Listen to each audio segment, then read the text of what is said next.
تو وہ گدھا نمک ہو گیا، پورا نمک بن گیا گدھا. تو اس وقت کے علماء کرام نے یہ فتویٰ دیا کہ اس کو کھانا جائز ہے، نمک کو، کیونکہ یہ نمک ہے، اس کی بالکل ماہیت چینج ہو گئی.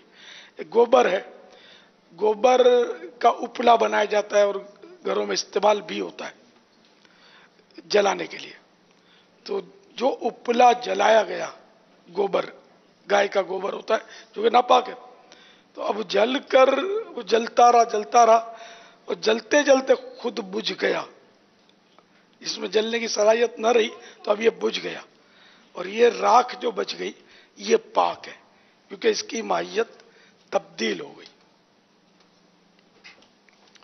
اسی طرح شراب کا سرکہ بن گیا یا بنایا گیا، جب وہ سرکہ بن گیا تو یہ سرکہ یہ پاک ہو گیا.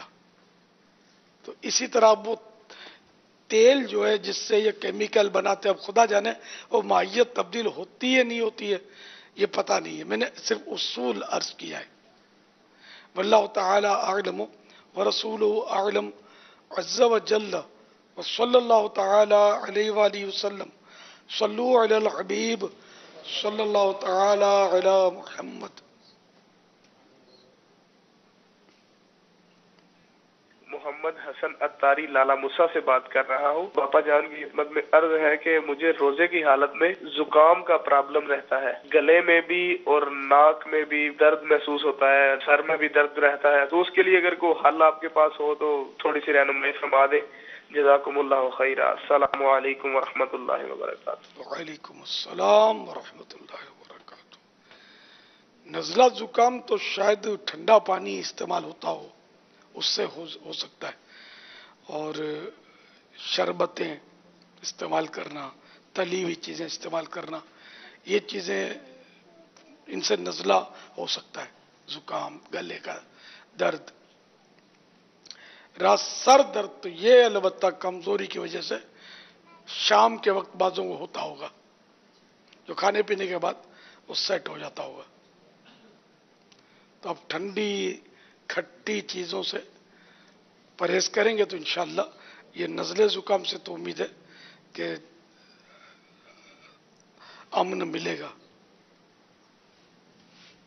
بعضوں کو چاول نہیں چلتے تو وہ چاول اگر چھوڑیں گے تو نزلہ صحیح ہو سکتا ہے. اور اس کا روحانی علاج بیمار عابد، یہ ایک رسالہ ہے مکتبۃ المدینہ کا، اس کے پیج نمبر 34 پر ہے. ہر بار بسم اللہ الرحمن الرحیم کے ساتھ سورۃ الفاتحہ الحمد شریف 3 بار، اول آخر 3 بار درود شریف پڑھ کر 3 دن تک روزانہ پڑھ کر مریض پر دم کیجیے. انشاءاللہ عز و جل نزلہ زکام سے نجات حاصل ہوگی. یہ کام آپ خود بھی کر سکتے ہیں. 3 مرتبہ الحمد شریف پڑھیں، پہلے 3 مرتبہ درود شریف پڑھیں، پھر یہ کہ اعوذ بسم اللہ الحمدللہ پوری سورت، اسی طرح پھر بسم اللہ پڑھ کے پوری سورت، بسم اللہ پڑھ کے پوری سورت، 3 مرتبہ الحمد شریف پڑھ کے پھر آخر میں 3 بار درود شریف. تو روزانہ اپنے اوپر دم کریں گے 3 دن تک، اللہ چاہے گا تو نزلہ زکام ٹھیک ہو جائے گا. یہ روزہ دار کے لیے نہیں، سب کے لیے. واللہ تعالی اعلم ورسولہ اعلم عز وجل صلی اللہ تعالی علیہ وآلہ وسلم. صلو علی الحبیب صلی اللہ علی محمد. میرا سوال یہ ہے کہ ہم ماہ رمضان میں روزے کی حالت میں کہیں دور دراز علاقے میں کام کے لیے چلے جاتے ہیں، تو روزہ افطار کے وقت مسجد میں اذان کی آواز سنائی نہیں دیتی، تو اس صورت میں کیسے روزہ افطار کیا جائے؟ گھڑی اگر نہیں پہنتے تو گھڑی پہننی شروع کر دیں، اور ٹائم دیکھنا سیکھ لیں. اور فون تو ہوگا آپ کے پاس، تو اس میں بھی سہولتیں ہوتی ہیں. فون میں ہر فون میں تو نہیں ہوتی ہوگی سہولت، نہیں وہ ٹائم ٹیبل دیکھنے کی، روزہ افطار کرنے کا ٹائم. تو مکتبۃ المدینہ نے بھی کارڈ چھاپے ہیں اور یہ کارڈ رکھ لیں آپ، 2-3 روپے کا ہدیہ ہوگا اس کا کارڈ کا، تو وہ آپ اس میں سے ٹائم دیکھ کر گھڑی ملا لیں، گھڑی بھی درست ٹائم پر رکھیں. پھر اگر وسوسہ آتا ہے کہ پتہ نہیں آگے پیچھے ہوگی، تو اس حساب سے تھوڑی احتیاط کر کے، غروب سورج ڈوب جاتا ہے تو اندازہ بھی ہو جاتا ہے، لیکن اندازے سے افطار کرنے کی اجازت اس لیے نہیں ہے کہ بادل بھی چھا جاتے ہیں اور سب توقید دان ہوتے نہیں کہ وقت کی پہچان رکھتے ہوں. تو بہرحال یہ کہ اس طرح کارڈ وغیرہ دیکھ کر روزہ افطار کیا جائے. ویسے بھی روزہ رکھنے اور افطار کرنے کا تعلق اذانوں سے نہیں ہے، اذانیں نمازوں کے لیے ہوتی ہے. سورج ڈوبنے پر روزہ افطار ہوتا ہے. ہمارے ہاں عالمی مدنی مرکز فیضان مدینہ میں بھی اذان پہ روزہ افطار کرنے کی ترکیب نہیں ہوتی، ہمارے اعلان ہوتا ہے کہ سورج غروب ہو گیا ہے، افطار کر لو. پھر دنیا میں ایسے کئی ممالک ہیں جہاں اذان کی آوازیں نہیں ہیں، کئی ممالک ایسے بھی ہوں گے جہاں مسجدیں اگر اجازت ہے مسجد کی، اذان کی آواز باہر نہیں نکلنے دی جاتی، مائک اندر رکھے جاتے ہیں، تو آخر وہاں بھی تو روزہ کھولتے ہی ہوں گے لوگ. واللہ تعالی اعلم ورسولہ اعلم عز وجل وصلی اللہ تعالی علیہ وآلہ وسلم. صلو علی الحبیب صلی اللہ تعالی علیہ وسلم. حضرت کی بارگاہ میں میرا سوال ہے، کیا مکان پر زکوٰۃ بنتی ہے جبکہ وہ مکان قسطوں پر لیا ہوا ہے؟ برائے کرم رہنمائی فرما دیجیے. جو مکان ہے اس پر زکوٰۃ، اگر مکان بیچنے کے لیے لیا ہے نا تو اس پر زکوٰۃ لگے گی. ویسے اگر لیا ہے تو زکوٰۃ فرض نہیں ہوگی. اپنے رہنے کے لیے لیا ہے اور رہنے کے لیے لیا، پھر بعد میں ذہن بنا کہ چلو یار اس کو بیچ دیتے، تب بھی اس پر زکوٰۃ نہیں لگے گی. ہاں کرائے پر دیا تو جو اس کا کرایہ آئے گا وہ زکوٰۃ کے پیسوں میں اس کاؤنٹ ہوگا کہ اگر اب یعنی یہ زکوٰۃ کی اس میں شرائط پائے گئے تو زکوٰۃ فرض ہوگی کرائے پر. واللہ تعالی اعلم ورسولہ اعلم عز وجل وصلی اللہ تعالی علیہ وآلہ وسلم. صلو علی الحبیب صلی اللہ تعالی علی محمد. ملتان سے بول رہا ہوں محمد ندیم. تو میری عمر 46 سال ہے، تو میں کسی کا بھی بیعت نہیں ہوا، تو میں بابا جی کا بیعت ہونا چاہتا ہوں.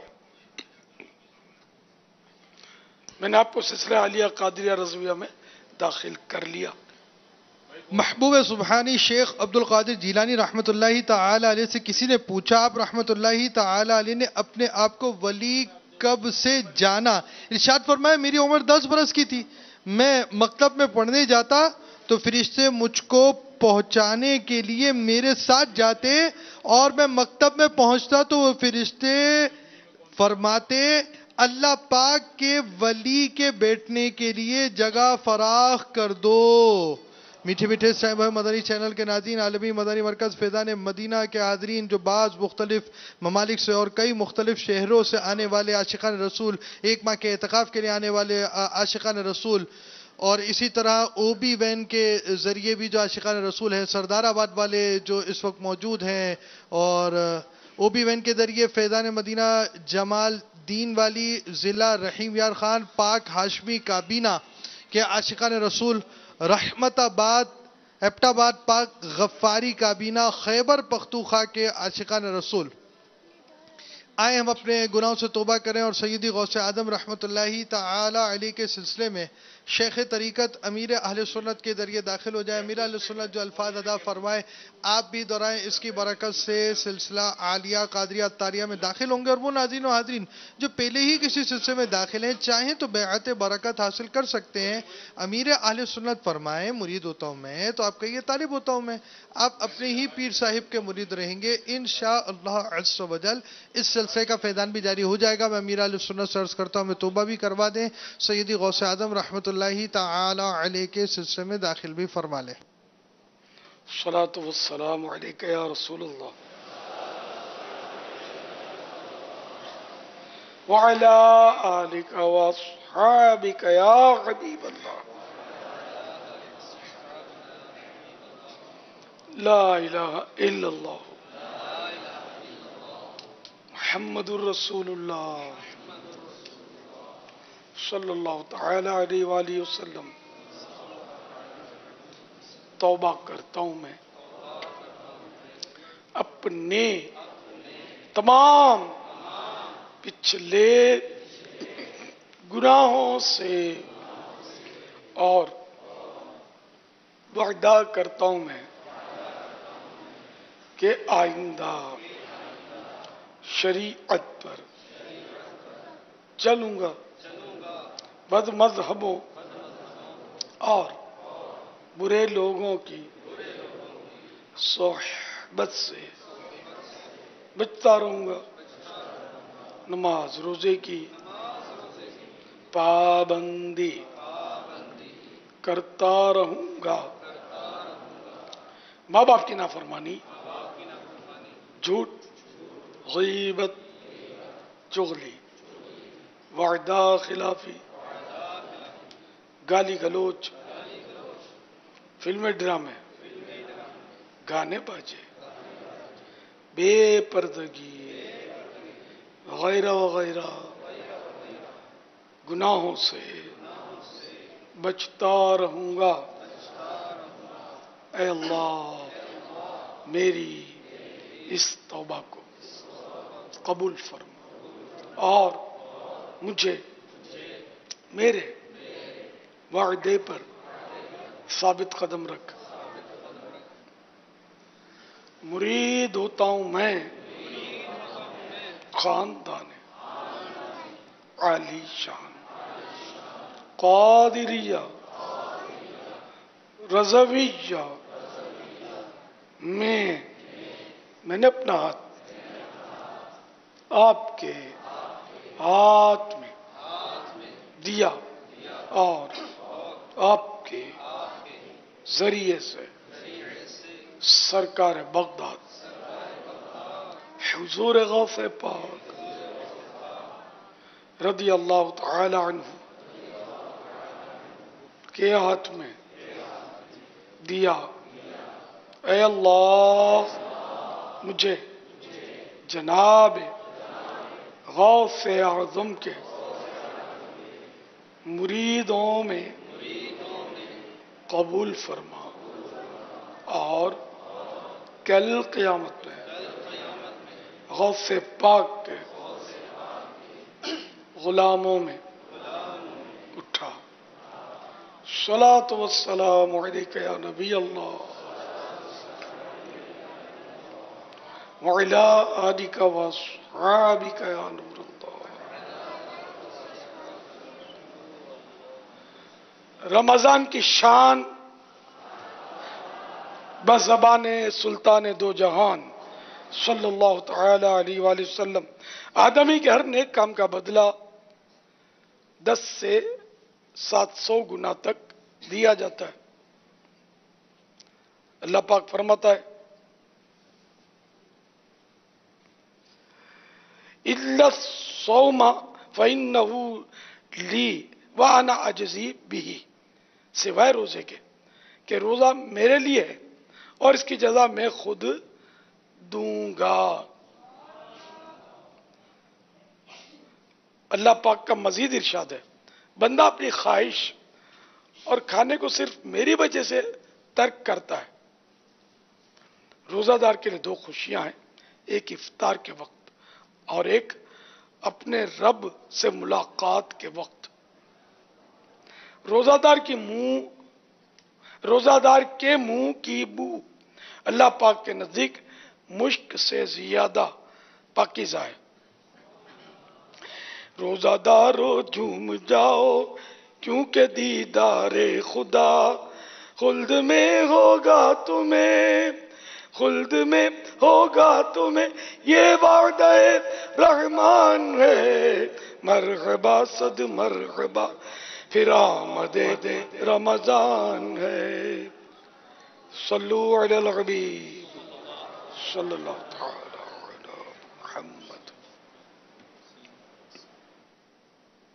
باول مدینہ کراچی سے رضا اتاری بات کر رہا ہوں۔ میرا آپ سے سوال ہے کہ رمضانوں میں لوگ سحری میں اٹھانے کے لیے ڈھول اور بہت سے موسیقی کا استعمال کرتے ہیں، یہ صحیح ہے یا غلط؟ رہنمائی فرمائیں۔ موسیقی کا استعمال تو نہ کیا جائے،